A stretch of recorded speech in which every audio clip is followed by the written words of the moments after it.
Estou aqui aguardando o André entrar na conversa. Boa noite a você, boa noite a todos que estão acompanhando aqui essa live. Daqui a pouquinho o André entra aqui, a gente vai bater um super papo com ele, conversar um pouquinho sobre a carreira dele, a trajetória dele. Daqui a pouquinho, olha o André aí. Fala, Lu. Tudo bom, André? Tudo bem, meu? E por aí, como é que estão as coisas? Graças a Deus, está tudo bem. Deixa eu virar aqui minha Maravilha. câmera. Espera aí, Ah, só um legal. minuto. Espera aí. Aê. Aê, espera aí. Tudo Só um bem. minutinho. Pronto. Só acertar aqui. Muito bem. Estou acertando o meu aqui também. Beleza. Aí, acho que agora vai. Pronto, agora vai. E aí, meu querido? Você tá bom, André? Tudo bem? E você, como é que estão as coisas? Graças a Deus, tudo bem. A Fernanda, a Maria Rosa, Tudo bem também, graças a Deus, Lu. Como é que tá a Beth, Ana? estão bem, graças a Deus. Graças a Deus, tá Maravilha. tudo bem. André, primeiro eu queria Maravilha. agradecer você aí, participar dessa conversa com a gente, né? Trocar uma ideia, falar um pouquinho aí da tua trajetória. A gente se conheceu já faz tempo, lá atrás, Nossa. né? Faz um Põe pouquinho de tempo tempo, nisso, hein? Põe põe tempo tempo. nisso, hein, Lu? A gente ainda tinha cabelo preto. É. Eu que agradeço, né, Luciano? Puxa vida, cara, é uma alegria falar contigo, uma honra, meu querido colega de faculdade, meu amigo, né? Se tornou aí um jornalista, puxa vida, respeitadíssimo no mercado, por estar me dando a honra dessa conversa. Obrigado, Luciano. Imagina, imagina, André. Para mim que é uma alegria, né? Porque a gente tem algumas pessoas que já entraram aqui, que vão participar com a gente, vão ouvir essa nossa conversa, esse nosso bate-papo. E eu queria justamente começar com você, André, porque você é o cara que a gente tem assim uma admiração muito grande pela sua trajetória, a sua carreira, né? Você saiu da faculdade lá em Mogi, aí você virou autor de livros, você virou professor, você, enfim, você se aperfeiçoou na área da comunicação e da literatura. Né, André, como que foi essa transformação? Conta pra gente. Puxa, Luciano, você sabe que quando a gente fazia jornalismo, eu acho que talvez a gente tenha sido assim uma das últimas gerações que não tinham vergonha nenhuma de ter heróis, né? A gente tinha É verdade. vários heróis, assim, né? O Gilberto Dimenstein, a gente gostava muito do Clóvis Rossi, né? Do Mino Carta, eu gostava daqueles jornalistas lá, é, John Reed, né? O Ginter Valraff. E quando a gente se formou, eu sempre, né, foquei a possibilidade de escrever livros e tal, né? Demorei um tempão, né? Fui publicar o primeiro livro com 40 anos, sabe? Assim, mas quando trabalhava em assessoria de imprensa, tal, meu grande objetivo sempre foi escrever livros, né? E lecionar. Aí lecionar eu consegui, puxa vida, eu tive uma grande oportunidade que foi lecionar numa faculdade aqui em Sorocaba. Eu lecionei 11 anos, Luciano, aqui nessa faculdade, né? Várias turmas, enfim, muitos projetos. Eu sou super grato por ter tido essa experiência, né? Enfim, de levar algum tipo de informação, de colher outras informações, porque o grande negócio do professor é esse, né? É a troca, né? Trocar informações, aprender muito mais do que ensinar. Imagina, a gente tem que trocar, transformar o que a gente sabe em outra coisa, né? Porque o que a gente sabe se transforma realmente num outro negócio quando a gente tem contato com outras experiências, enfim, com outras visões, né? E aí, isso naturalmente me levou para a política, né? Quando eu me tornei secretário da Educação aqui de Sorocaba, na verdade, o grande desafio era tentar pôr em prática tudo aquilo que eu aprendi nesses anos todos, né? de lecionar, de escrever, de olhar para as pessoas, né? Olhar para a vida, tentar olhares diferentes, né? Eu acho que é isso. Agora, André, a gente vai falar um pouquinho desse seu trabalho aí na Secretaria da Educação de Sorocaba, que foi um trabalho assim que acabou virando referência até para outros municípios, a gente sabe disso, eu acompanhei o teu trabalho. Mas antes disso, André, eu queria que você falasse um pouquinho desses livros que você escreveu, que são todos relacionados ao amor, né, a gentileza, que é um pouquinho que a gente precisa hoje, né? Nossa, pois é. Eu comecei lá em 2012 a escrever, 2013, a escrever crônicas num site que se chama Revista Bula. Comecei a publicar crônicas lá, né? E essas crônicas começaram a me dar uma série de alegrias, sobretudo conhecer pessoas, né? Pessoas que liam essas crônicas, que me mandavam mensagem, trocava. Aí eu publiquei em 2014 o meu primeiro livro, chamado Cartas de Amor a Toda a Gente, para uma editora de Curitiba, que tinha os livros, que tinha as crônicas que eu vinha publicando na revista Bula. Depois eu lancei o Manifesto pela Ocupação Amorosa dos Corações Vazios, que é um livro também de crônicas sobre amor, encontros, desencontros. E lancei 3 livros infantis. Um livro chamado Socorro, tem um monstro debaixo da minha cama. Um outro livro chamado Dom Covim, História de uma Semente de Gente, né? Um livro sobre aquele momento em que as crianças deixam de acreditar na cegonha. Escrevi um outro livro chamado A Menina que Queria um Elefante. Esses 3 infantis. E depois eu publiquei, por último, um livro de crônica chamado Benditas Sejam as Pessoas Leves. E todos esses, assim, o Manifesto pela Ocupação Amorosa, teve o prefácio do João Carrascosa, o Benditas Sejam as Pessoas Leves, teve o prefácio do Zé Brito, aquele maravilhoso artista baiano, né?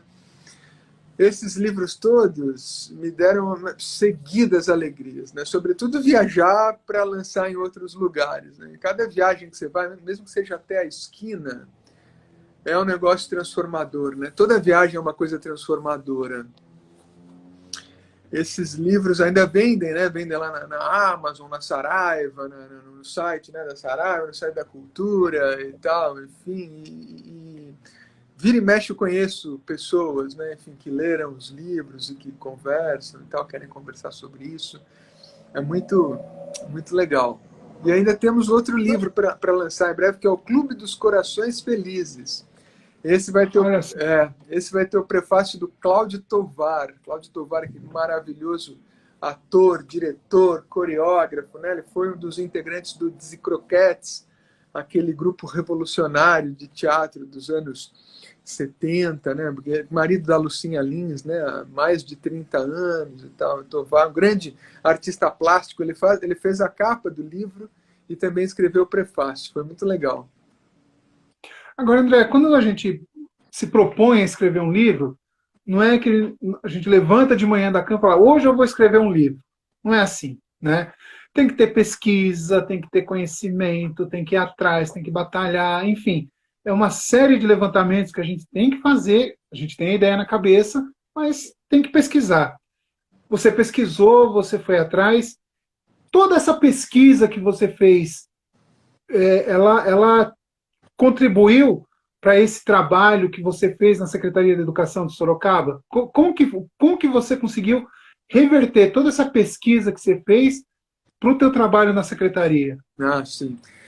No meu trabalho como professor, eu lecionei por muitos anos a disciplina de semiótica. Lecionei várias outras, né? Pesquisa de mercado, planejamento estratégico, redação publicitária, né? Perdão. Mas semiótica, estudar semiótica me deu um referencial muito interessante sobre os signos, significados, significantes e tal. E, sobretudo, sobre esse ofício de aprender, né? De estudar, de ensinar. Quando eu cheguei à Secretaria da Educação, eu tinha uma vontade, um desejo de dar um significado maior àquela experiência, né?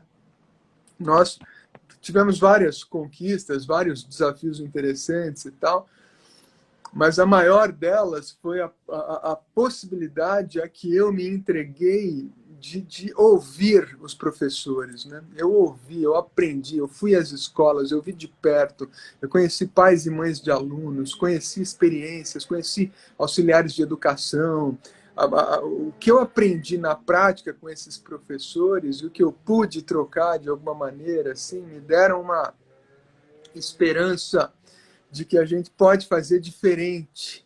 A gente pode fazer educação de maneira diferente, sobretudo abrindo um grande canal de diálogo, de comunicação com esse público, né? Com esta pequena parcela da população que é tão importante, né? Que são os profissionais da educação.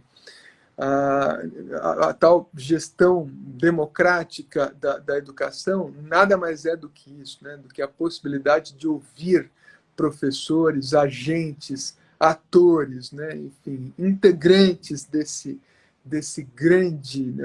desse grande contexto, desse universo que é a educação. Quando nós chegarmos, né, enfim, a um contexto em que esta comunicação for facilitada, certamente todos os processos vão ser mais ricos, mais fáceis, né? Enfim, os que partem da gestão do poder público e os que partem também lá da ponta, né, da escola, de quem trabalha na escola com a educação, com as crianças, né? E, André, a gente percebeu agora, nesse momento que estamos vivendo, da pandemia, que os professores, eles já eram heróis, eles se tornaram super-heróis, porque a grande maioria, 90% dos professores, teve que se reinventar, né? Sair da sala de aula, da sua zona de conforto, para começar a trabalhar com internet, com rede social, começar a ter aula virtual, né? Que é um grande desafio, né? E eu queria ouvir de você um pouquinho como que você sentiu essa transformação. E eu queria pegar como exemplo aí no município de Sorocaba, os professores de Sorocaba, né, agora com a atual legislatura, no finalzinho, né, de governo, eles tiveram algum tipo de respaldo, eles tiveram alguma ajuda? Como é que foi? E qual que é a sua percepção? O que poderia ter sido feito? O que você poderia ter feito de diferente em relação ao que foi feito? Olha, Lu, Sorocaba tem um grande tesouro, né, que são os professores. Os professores aqui da Rede Municipal de Ensino são, assim, maravilhosos profissionais. É um negócio, assim, impressionante, né? O valor, a qualidade, a excelência dessas pessoas. Lamentavelmente, aqui em Sorocaba, a gestão municipal, notadamente quem está à frente da Secretaria da Educação, não respaldou esses professores no sentido de auxiliá-los, de orientá-los, de criar uma coordenação para que esses professores pudessem pôr em prática as ideias que muitos deles tiveram desde o começo da pandemia. Aqui em Sorocaba, para você ter uma ideia, as crianças estão esse tempo todo sem aula, sem nenhum tipo de atividade remota, né? E olha, eu conheço muitos professores aqui da rede municipal, todos cheios de ideias, de projetos, querendo fazer alguma coisa para que a criança não perdesse, para que as crianças não perdessem o vínculo com as escolas durante esse tempo aí de pandemia. Isto é possível, há vários exemplos, né? Em Itapetininga, que é uma cidade vizinha aqui, as crianças tiveram aula, né, à distância, a prefeitura conseguiu uma parceria com uma TV, uma rede aberta, da TV aberta, e as aulas são transmitidas todos os dias pela TV. Mas eu não queria te interromper, mas só fazer um adendo. Itapetininga conseguiu uma parceria com uma TV privada, uma emissora de TV privada. E aí em Sorocaba tem a TV Câmara, da Câmara Municipal. Eles não podiam ter usado essa estrutura que já está pronta para desenvolver, para trabalhar esse projeto com as crianças? Pois é, Lu, poderiam. Há tantos professores talentosos, gestores talentosíssimos na Secretaria da Educação, poderiam, se tivessem uma coordenação da Secretaria da Educação, da gestão, se tivessem uma coordenação, poderiam gravar aulas para educação infantil, Fundamental 1, Fundamental 2, subir essas aulas no YouTube ou divulgá-las pela TV Câmara, ou até por uma TV aberta, né? Enfim, se estivessem interessados em algum tipo de parceria, e mandar material, paralelamente, mandar material para as casas dos alunos. É possível. Cada escola tem um mailing de pais e mães de alunos. Poderiam fazer, aproveitar os grupos de WhatsApp que já existem de cada escola. Isso não é nenhuma novidade. Tapetininga fez, Ribeirão Preto fez. Eu fiz uma live com uma professora de Ribeirão Preto, Campinas, São Paulo, também fiz uma live com uma professora de São Paulo, Piracicaba, fiz uma live com a professora Samira Mauron sobre isso, né? Enfim, sobre o trabalho desses professores durante a quarentena. Eles conseguiram, a despeito de todas as dificuldades, Lu, eles conseguiram fazer com que os alunos não perdessem o vínculo com as escolas. Isso é que é importante, é não perder o vínculo, sabe? Agora, aqui em Sorocaba não, nada se fez, lamenta-se agora, né? Enfim, que o tempo passou, aquela história toda. Eu acho que tudo se resume à vontade. Não houve vontade da gestão aqui em Sorocaba de fazer alguma coisa diferente, né? Eu prefiro festejar os exemplos felizes, Itapetininga, Ribeirão Preto, Piracicaba, São Paulo, né? Enfim, das pessoas que conseguiram fazer muito mais com muito menos, né? Enfim, não se sentaram sobre aquela desculpa, mas não estávamos preparados, não fomos treinados para isso. Quem é que estava preparado para isso, Luciano? Ninguém foi, né, André? Ninguém foi. Ninguém estava preparado para isso, né? Mas, enfim, toquemos em frente. Agora, André, desculpa. É que a Fernanda, dá um oi para a Fernanda, ela entrou agora para assistir a nossa live. E a Fernanda, a esposa do André, ela está aí com a gente. André, você veio com uma boa notícia, né? Acho que é a notícia que muita gente estava esperando, acreditando, e agora você se lançou pré-candidato a vereador aí em Sorocaba. Sim. O que eu conheço de você, André, eu acredito que uma das suas principais plataformas é justamente a questão da educação. E quando a gente trabalha a educação, quando a gente trabalha bem uma educação, a gente acaba diminuindo outros problemas. A gente acaba diminuindo o problema da segurança pública, a gente acaba diminuindo o problema de saúde. Enfim, são vários tantos outros problemas que são minimizados com uma boa educação, com um bom investimento em educação. Eu queria que você falasse um pouquinho para a gente dos seus projetos na Câmara de Sorocaba. Luciano, eu acho que tantos problemas não existiriam se a gente, né, enfim, cuidasse de verdade da educação pública no Brasil, sobretudo, né? Por exemplo, você e eu, né, nós estudamos em faculdades particulares, né? Você e eu, enfim, vivemos num contexto, né, enfim, a nossa geração, enfim, em que o ensino público oferecido não dava conta, né, de municiar, de nos municiar de informação suficiente para passar na FUVEST, por exemplo. Mas isso não é uma reclamação. Nós tivemos uma ótima faculdade particular, enfim, conhecemos pessoas maravilhosas, está tudo bem. Mas muitas pessoas sequer têm a oportunidade de estudar numa faculdade particular. O ensino básico no Brasil, há muito tempo, há gerações, é tratado como despesa. Educação nunca foi despesa, educação é investimento. Você veja, o orçamento nacional para o ano que vem, o governo federal deixou mais dinheiro para a defesa do que para a educação, né? Não tem jeito, não adianta ficar reclamando do governo federal. Nós temos de criar soluções em âmbito municipal. É nas cidades que a gente precisa fortalecer a educação básica. As redes municipais de ensino precisam contar com ideias criativas que partam do Poder Legislativo ou em parceria com o Poder Executivo. Por exemplo, um primeiro projeto para a educação que a gente precisa ter aqui em Sorocaba é criar uma rede de empresas amigas da escola. Por que não, né?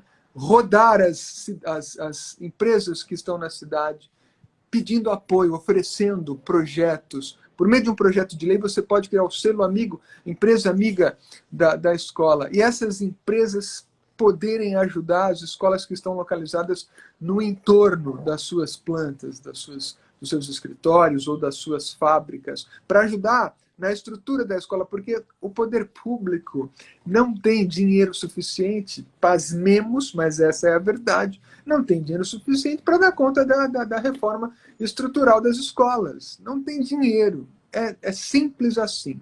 E os repasses estão diminuindo, né? O orçamento vai ser reduzido, né, para a educação. Nós precisamos investir na estrutura das escolas, precisamos investir na formação continuada dos professores. Quando eu estava na Secretaria de Educação, nós implantamos o sistema de ensino do SESI para todas as crianças. Uma das melhores coisas do sistema de ensino do SESI é que ele veio com formação continuada para todos os professores, diretores, vice-diretores, supervisores de ensino. Formação continuada. A gente precisa valorizar iniciativas isoladas de cada professor em cada escola.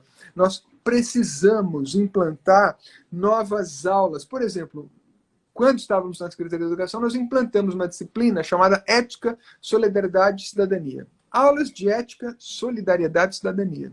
Passou da hora, e foi muito legal essa disciplina, para todas as turmas de Fundamental 2. Passou da hora de nós implantarmos uma disciplina de combate ao racismo e à homofobia. São dois problemas assustadores, com os quais nós não podemos conviver, não podemos admitir. É preciso tratar estas questões no âmbito da escola. Outra coisa fundamental, Luciano, é instalar um projeto na rede que estabeleça como lição de casa cada aluno, cada criança, cada adolescente levar leituras para fazer em casa com seus pais. Nós vamos voltar a ler. Nós somos uma cidade que lê, um país que lê. É triste, mas as pessoas estão lendo cada vez menos, adultos estão lendo cada vez menos. A gente precisa criar uma onda, uma grande força, um grande movimento que faça com que a informação extrapole os muros da escola, que a criança leve leitura para casa, que aquilo seja, entende, uma tarefa prazerosa, as pessoas tenham prazer de ler, de aprender, de falar sobre isso, de trocar ideias. Então a gente precisa favorecer, fortalecer a educação em âmbito municipal a partir de iniciativas locais incentivadas a partir da Câmara Municipal por projetos de lei, em parceria com o Executivo, claro, sempre em parceria com o Executivo. Agora, não dá para ficar esperando, né, enfim, que caia do céu, que o dinheiro venha, que venham grandes orçamentos do governo federal. Não, é na cidade que a gente tem de resolver isso, por meio de iniciativas como essa, por exemplo. Uhum. André, a questão dessa falta de leitura, o brasileiro está lendo menos, está lendo cada vez menos, e, por outro lado, a gente vê que as redes sociais elas cresceram muito, né? Então, principalmente os jovens deixaram um pouquinho a leitura do livro físico, né? Pegar, fazer aquela leitura bacana, fazer aquela viagem que a gente faz lendo um livro, para ficar na rede social, na internet, digitando, teclando, abreviando abreviando também, né? Meio que assassinando a língua portuguesa, né? Vamos dizer assim.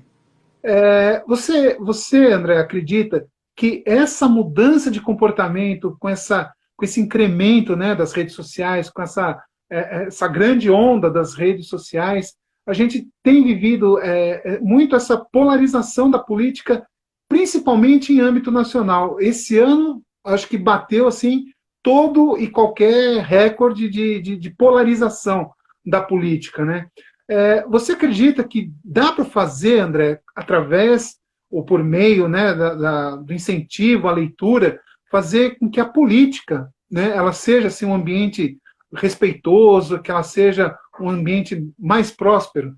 Eu tenho fé, Luciano, eu tenho uma esperança danada que a gente vai conseguir nivelar por cima, sabe? Assim, a gente vai escapar desse lamaçal de ódio, essa coisa rasteira, essa multidão de gente puxando o Brasil para baixo, né? Puxando o Brasil para trás, essa coisa violenta. Eu vi na semana passada duas torcidas organizadas se encontraram depois de uma partida, numa briga no posto de gasolina e se mataram, né? Enfim, pessoas se mataram. O que é isso?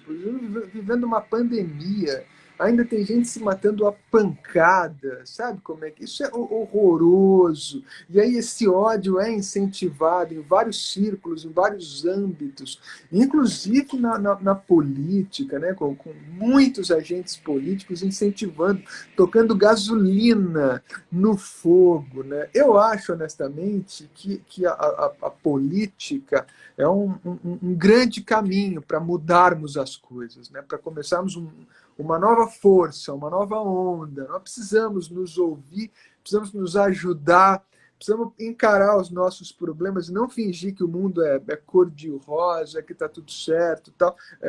Nem tanto ao mar, nem tanto à terra, né? Como dizia o padre Antônio Vieira. Então, nós não podemos embarcar nem no ódio, nem na cegueira otimista de algumas pessoas que realmente acreditam que nada está acontecendo. Está acontecendo uma coisa muito séria. Nós somos pais, né, Lu? Nós dois somos pais de meninas, né?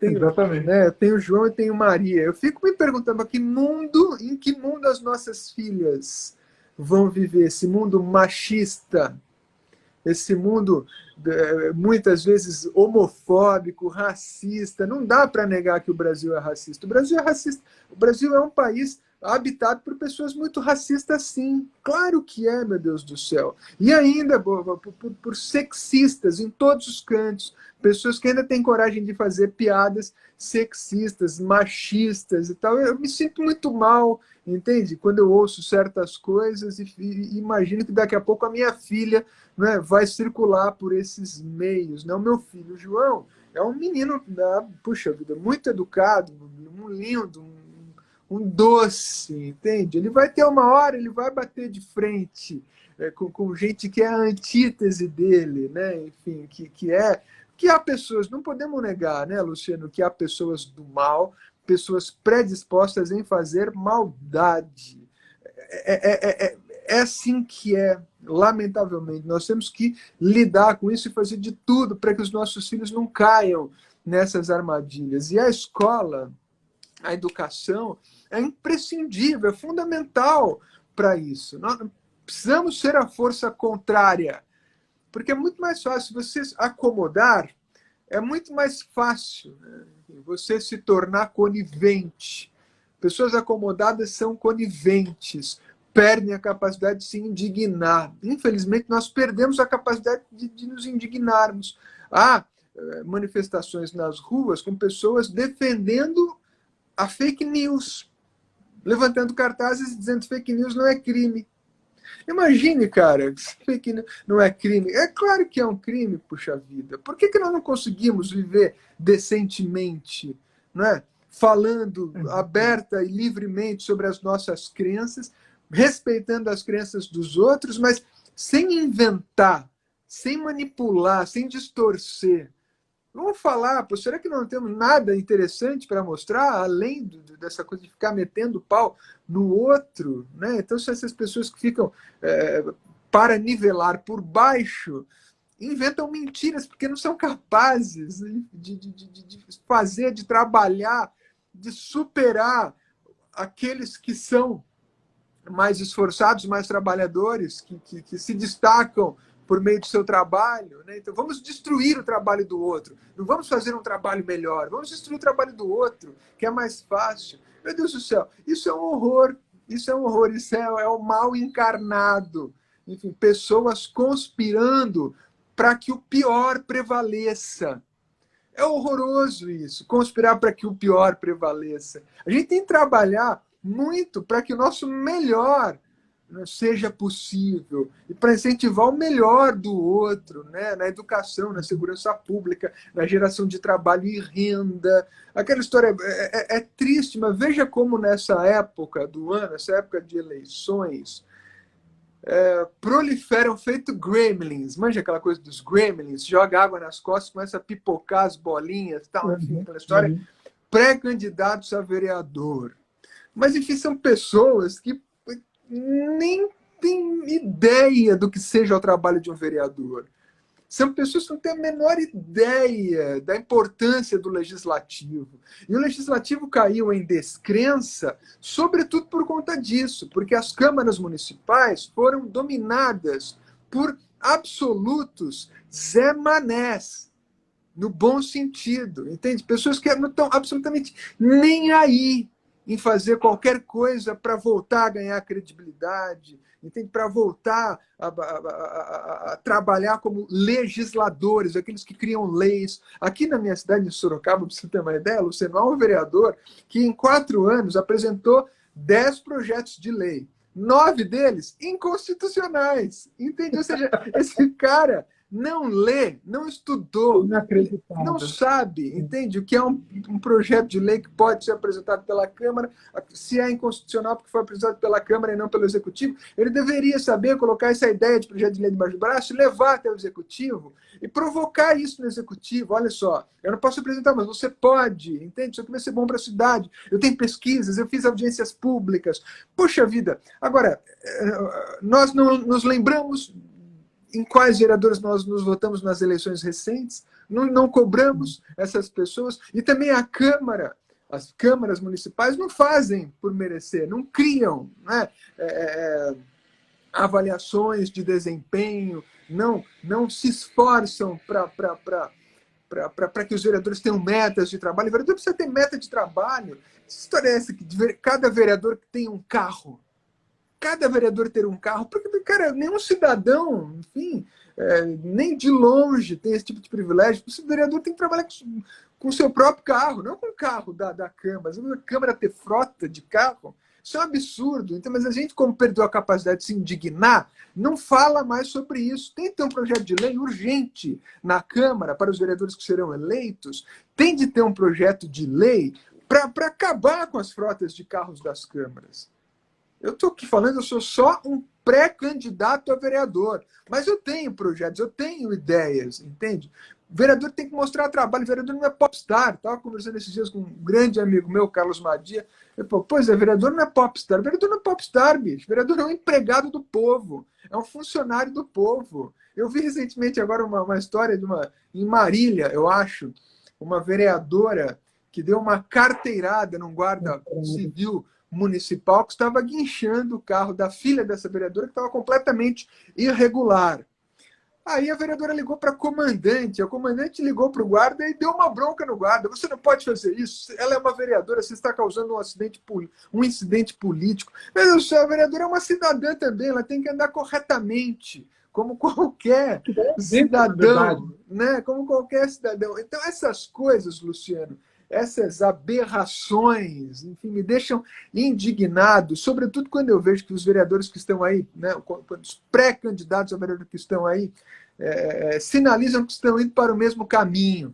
Sabe como é que é? Enquanto nós não nos posicionarmos a favor de mudar o que aí está, de melhorar as coisas que aí estão, né, por meio de medidas práticas que realmente transformem o modus operandi do Legislativo Municipal, para que ele volte a ganhar valor, para que ele volte a ganhar a credibilidade da população. Enquanto nós não tomarmos essa decisão, nós vamos continuar essa mesmice, essa letargia, essa coisa retrógrada, ordinária, não é? Este comportamento abusivo de muitos representantes, muitos vereadores que estão nas câmaras municipais e que estão nem aí por mudar. A responsabilidade por mudar tudo isso é nossa, é do cidadão. O cidadão precisa se posicionar. E este é um bom momento. Eu queria fazer uma ponderação contigo, André, de algumas coisas que você falou aí. Primeiro eu vou pedir depois, né, para que você fale um pouquinho justamente qual é o papel do vereador numa Câmara Municipal. Segunda coisa, recentemente você publicou um vídeo falando justamente sobre isso, falando da performance no vereador. Como que nós, como cidadãos, a gente fiscaliza o vereador? Cada prefeitura tem o seu portal da transparência, mas isso não significa que o vereador está ali trabalhando. Outra coisa interessante é aquela questão de que nós, como pessoas, como simples mortais, né, quando a gente vai procurar um emprego, é aquela história, a gente põe o currículo embaixo do braço e vai bater de porta em porta. Né? Para quem que o vereador ou o candidato a vereador agora, que é época de eleição, tem que apresentar o currículo dele? Para mim, para você, para o eleitor. Né? Isso. Ok, o cara tem um currículo genial, boa, legal. Mas e depois? Lá na empresa, como é que funciona? O chefe vai ficar no teu pé, Exato, né? exato. Cobrando meta. Quem que é o chefe do vereador, do prefeito, do governador, do deputado? Somos nós. Então também é a nossa obrigação ficar fiscalizando, cobrando, né? Eu votei em você, você tem meu voto, você está aí com a ajuda do meu voto. Mas agora, vamos lá, o que você vai fazer? Né? Exatamente. E uma outra coisa, André, que eu achei interessante, em relação a essa questão que você falou da frota de carros, né, para os vereadores, muita gente, eu acho que conhece o prefeito de Colatina, o Serginho Meneghelli. É um cara super simples que ele vai trabalhar de bicicleta. Ele foi morador de rua, né, Lu? Ele foi morador de rua. Foi morador de rua, foi eleito vereador, depois foi eleito prefeito. Ele vai trabalhar de rua. Aliás, ele vai trabalhar de bicicleta. Né? E você sai, e pelos vídeos, né, que a gente vê que não é vídeo montado, que é vídeo organizado. Não, é ele passando na rua, é ele na fila do posto de saúde para fazer exame, né? É ele capinando, é ele pintando a sarjeta, a guia ali, o meio-fio. Então, assim, esse realmente que é o papel do administrador público, dos vereadores, né? É o estar junto, né? Agora, essa época, começa aquela piadinha, né, de que os vereadores que foram eleitos há 4 anos atrás, eles estão bem, eles voltaram. Quer dizer, eles andaram sumidos esse tempo todo e agora eles estão de volta, né? Então, André, eu queria que realmente você comentasse um pouquinho sobre essa questão, né? Tem que se mexer também um pouco na estrutura das câmaras municipais e incentivar a população a cobrar, né? A fazer o seu papel de cidadão. Não, sem dúvida. O exemplo é muito importante, né, Lu? Exemplo, precisa dar exemplo. O Meneghelli é um sujeito interessante, ele dá muitos exemplos interessantes. Olha, o papel do vereador, a Câmara Municipal é a ponta do poder legislativo. É aquela história, há 3 poderes da nação, o legislativo, o executivo e o judiciário. O legislativo é parte fundamental. Aquela história, há as câmaras municipais, os vereadores nas cidades, há as assembleias legislativas com os deputados estaduais, e lá em Brasília, no Congresso Nacional, há a Câmara dos Deputados Federais e há o Senado. Ponto. Aquela história. É lógico que o vereador é importante. Você só consegue mudar um país, fortalecer um país, por meio de cada cidade. É trabalhando, é fazendo política de excelência nas cidades, cada cidade vai formar o Estado, cada Estado vai formar o país, que a gente pode mudar alguma coisa neste grande contexto brasileiro. Né? Então, vereadores têm de fazer leis, legislar. Vereadores têm de olhar as leis orgânicas dos seus municípios e atualizá-las, porque muitas leis orgânicas estão desatualizadas. Vereadores têm de bater cartão na rua, têm de olhar o que está acontecendo nos bairros, em cada bairro, não só no seu bairro, não só no seu curral eleitoral. Ele tem de olhar cada bairro, tem de abrir um canal de comunicação eficiente com as pessoas, tem de ir lá, tem de conhecer esse problema, tem de pensar em soluções e tem de transformar isto tudo em projetos de lei. Tem de provocar o executivo. Né? Quando o projeto de lei precisa sair do executivo, da prefeitura, ele tem de dar a partida, ele tem de olhar, eu vi isso aqui, e olha, eu tenho uma minuta de um projeto de lei, faça isso, ponha debaixo do braço e bata na porta do prefeito ou da prefeita, provoque isso, faça audiências públicas, faça pesquisas, faça estudos, traga pessoas para falar. Olha, Luciano, para você ter uma ideia, aqui em Sorocaba há 18 comissões permanentes. Aquelas comissões, comissão da educação, comissão da justiça, comissão de finanças, comissão da saúde, comissão da cultura.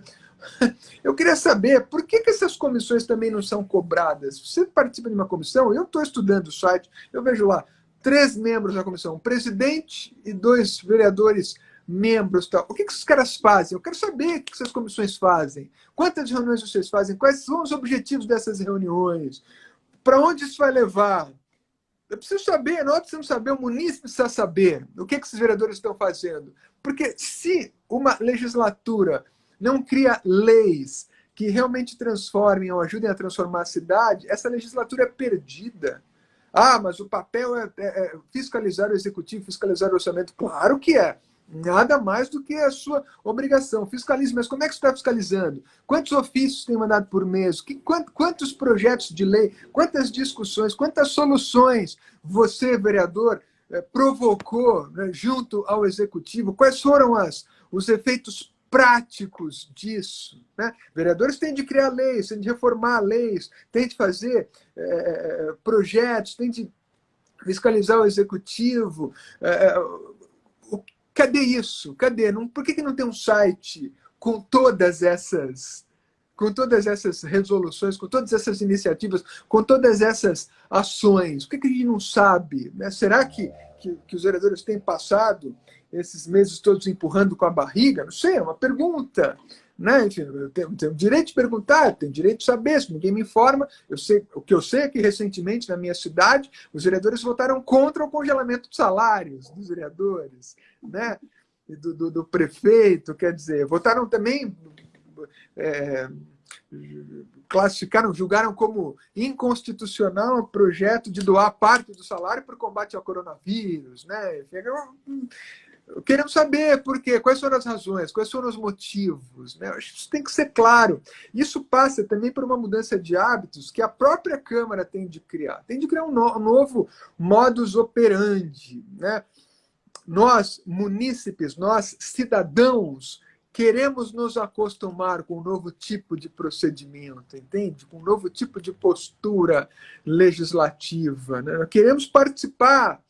E a Câmara isso precisa partir da Câmara. Eu me lembro de um discurso do maravilhoso Pedro Simão, quando ele era senador, né? Pedro Simão, lá do Rio Grande do Sul, ele dizendo assim: vocês acham mesmo que alguma mudança vai surgir de dentro para fora na política brasileira? Claro que não, vai surgir de fora para dentro.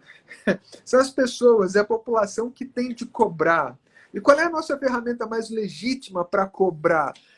É o voto. É o voto. E depois do voto é participar, é estar lá, é estar presente. Nós não podemos deixar mais. A vida e a política não aguentam mais tanta gente ruim.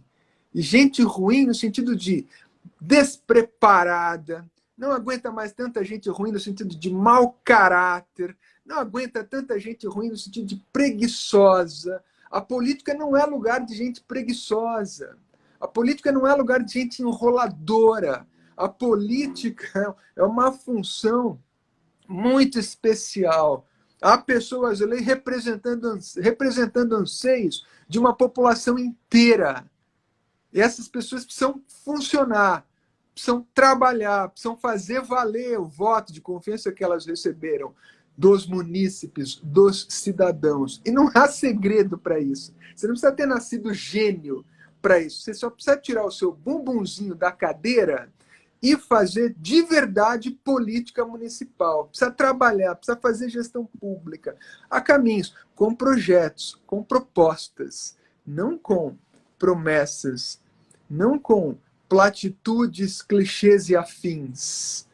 Precisa ter plano, precisa ter plano de voo. Olha, nós estamos aqui, queremos chegar até ali. Para chegar até ali, nós vamos passar por aqui, por ali, até chegar lá. Tem de botar no papel. E isto a gente tem condições de olhar. Nós somos pessoas inteligentes. O brasileiro é um povo absolutamente perspicaz. Nós desconfiamos, né? Nós não engolimos qualquer coisa assim com facilidade. Vamos olhar, vamos pensar, vamos questionar. Será que o que esse cara está falando procede? Será que não é só enfim, um discurso vazio, né? Uma série de clichês. Tal. O que é de pragmático? O que é de possível, né? De verossímil nessa proposta? Precisamos fazer isso, não tem outro jeito, viu, Lu? A Beth lembrou aqui, ela diz, né, que o Aristóteles, ele dizia que a política é a maior manifestação de amor que existe. Quando você faz aquela política na essência da palavra mesmo, você está Bonito. o quê? Você está pensando no próximo, você está pensando na comunidade, você deixa de pensar em você para fazer pelo próximo, porque você tem como fazer, né, André? Bonito, E aí, bonito. e aí você tem aquela questão de geração de renda, de uma melhor saúde, de uma melhor educação. Agora, essa questão da geração de renda foi o que pegou todo mundo, É, né, André?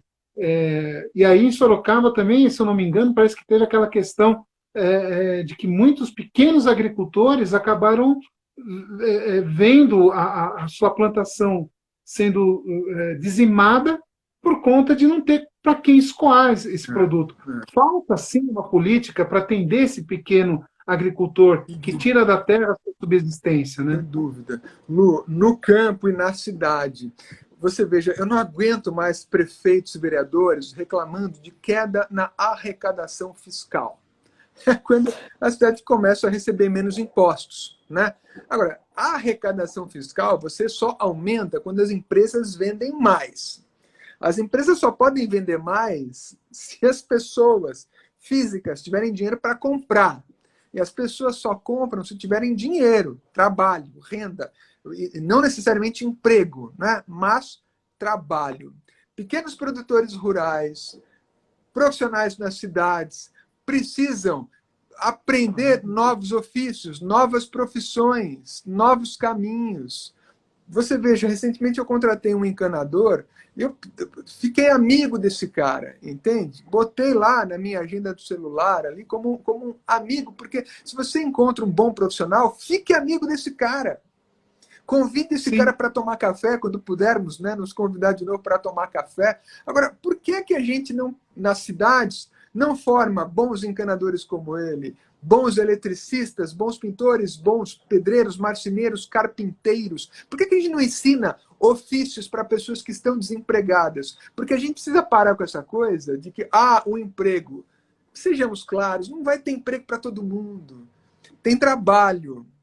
Se você fizer um bom trabalho, se você aprender tecnicamente um ofício e aprender também características, qualidades gerenciais, puxa, como fazer um CRM, né? Um Customer Relationship Management, como fazer uma agenda, como fazer pós-venda. Esse encanador que me atendeu fez pós-venda. Ele me mandou depois uma mensagem: tá tudo bem? Tá satisfeito com o serviço? É claro que eu vou chamar esse cara de novo, claro que eu vou contratar o serviço desse cara, é claro que eu vou indicar os serviços desse cara, né, para outras pessoas. Se você nas cidades cria cursos de formação de mão de obra especializada, essas pessoas vão ter trabalho, porque tem gente por aí precisando de trabalho: eletricista, encanador, marceneiro, carpinteiro, pedreiro, pintor. Com trabalho, renda, por meio das suas próprias empresas, das suas próprias MEIs, essas pessoas vão comprar mais.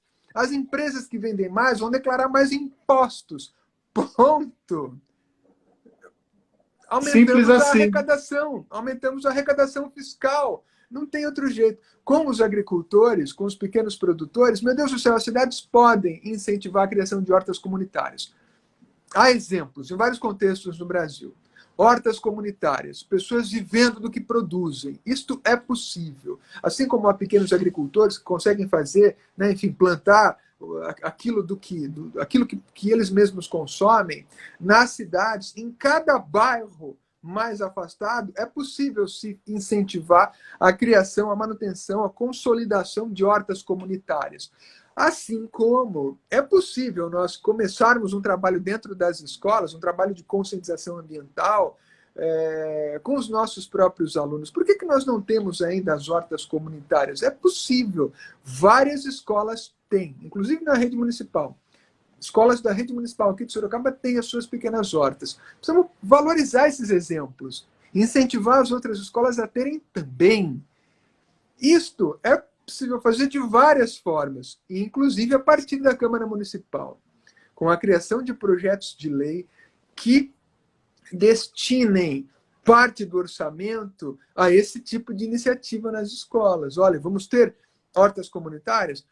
Nós temos uma lei, por exemplo, que é uma lei muito saudável, importante, né, que estabelece que uma vez por semana as crianças têm de cantar o hino nacional, né, e hastear as bandeiras. Isso é muito legal. Né, esse tipo de educação cívica, isso é muito bacana, não, mal não faz, entende? Só pode fazer bem.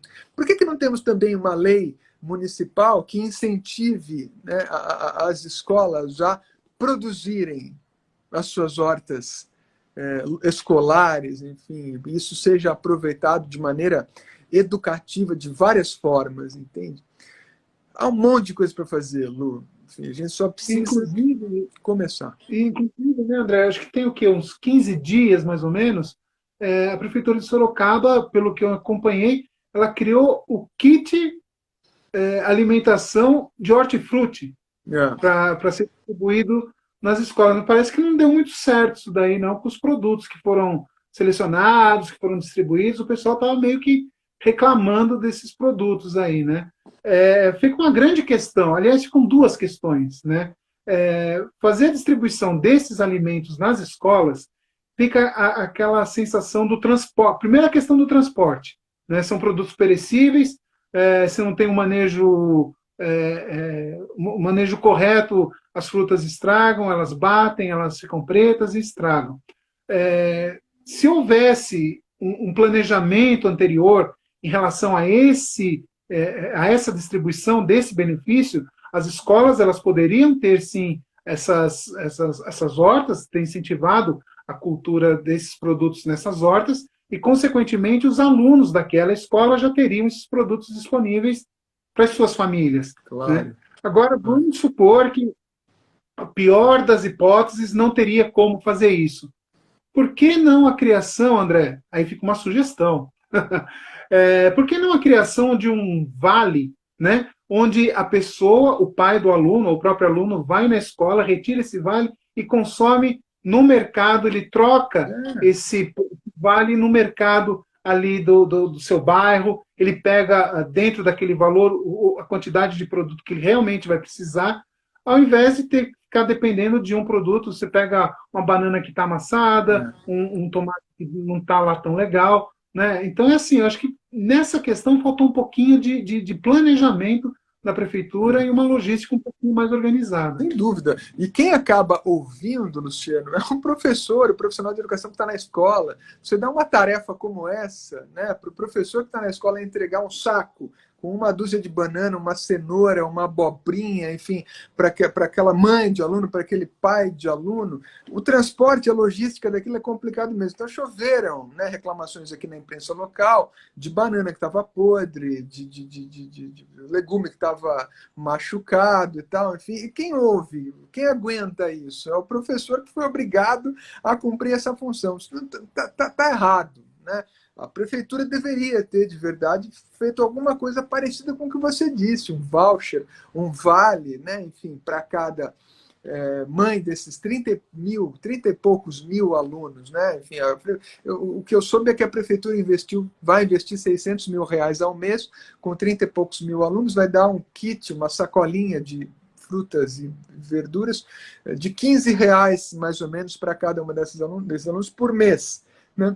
Por que não fazer um vale, né, um valor aproximado a esse, para essas pessoas consumirem nos comércios das suas localidades, dos seus bairros? Você favoreceria o comércio local. Agora que você faz uma licitação e compra de poucos produtores, né, enfim, esses kits, então isso meio que inviabiliza, né, esta movimentação comercial nos bairros, para incentivar geração de trabalho e renda. São ideias, né, enfim, que a gente está aqui jogando e tal. A grande questão é, por que só 5 meses depois, né, agora, recentemente, 5 meses após o fim da pandemia, 5 meses após a interrupção das aulas, a prefeitura começa a distribuir um saco com uma dúzia de banana, cenoura, ou coisa do gênero para os alunos? Eu acho triste, na verdade, viu? Acho triste. Vem um pouco ao encontro do que o Kaká, o Carlos Risto, o nosso grande Kaká, escreveu aqui, ele falou assim, que, ó, o que precisa ser extinto são os grupos que comandam a política municipal. Hoje o prefeito tem menor importância, pois consegue unir os vereadores em um propósito, faz o que quer. Né? É isso que falta realmente, né, André? É essa fiscalização. Porque se tivesse feito essa fiscalização em relação à distribuição desses produtos, né, a gente toma isso como exemplo, mas são tantas outras coisas, né? A gente nem imagina o que aconteceu na área da saúde nesse momento de pandemia, como que ficaram as unidades básicas de saúde, os hospitais, os pronto-atendimentos, né? Tanta coisa que a gente tem que ficar de olho, ficar literalmente investigando para ver se está indo ou não está indo certo, tá? Se o dinheiro está sendo muito bem aplicado, né, André? Então, eu acho que é mais ou menos essa linha de fiscalização e de trabalho que o vereador, no caso, tem que ter, de fiscalizar o que o executivo está fazendo e, em contrapartida, o munícipe também tem que fiscalizar o seu vereador para que ele também cobre e ele tenha os resultados que são fundamentais para a comunidade. E o vereador tem que dar ideias também, não é só cobrar o executivo, né? O vereador tem de ajudar o executivo. O vereador tem que tentar buscar caminhos, e dependendo do partido, né, a que esse vereador pertence, ele tem contatos nas assembleias estaduais, lá em Brasília, entre os deputados. Ele precisa correr atrás de emendas parlamentares, por exemplo. Ele precisa levar motivos para os deputados que estão lá em Brasília ajudarem essa cidade. Ele precisa fazer as coisas acontecerem. Ele precisa ser um grande agitador local, né? Ele é o elo. O vereador, ele é o elo entre a população e o executivo. Exato. Ele precisa ajudar as coisas a acontecer. Ele precisa fazer as coisas acontecerem. Não é só ficar sentado mandando ofício, entende? Cobrando o executivo. Não, ele tem que trabalhar também. Ele tem de fazer por onde. Tem de criar caminhos. Ele tem de ser criativo. Né? Ele tem de ser visionário, ele tem de ter a visão de um estadista. Precisamos todos ser estadistas nesse momento. As cidades precisam de estadistas, de pessoas com um grande projeto de cidade que seja um grande projeto de nação. Porque uma grande nação nasce de grandes iniciativas, de exemplos, de trabalho, de grandes esforços dentro de cada cidade. Né? E, claro que isso começa em cada família, né, Luciano? Isso começa nas nossas iniciativas pessoais, não tenha dúvida. André, apareceu um aviso aqui que a gente tem 25 segundos para encerrar nossa conversa. Meu Deus André. do céu, cara, que horror! Que horror. Passou muito rápido, André. Poxa, quero te agradecer, foi muito bacana e eu desejo toda a sorte para você. Eu que agradeço, meu querido. Obrigado, tá? Fica com Deus. Obrigado a todos que participaram. Eu não sei porquê, mas eu não consegui ver nenhum comentário.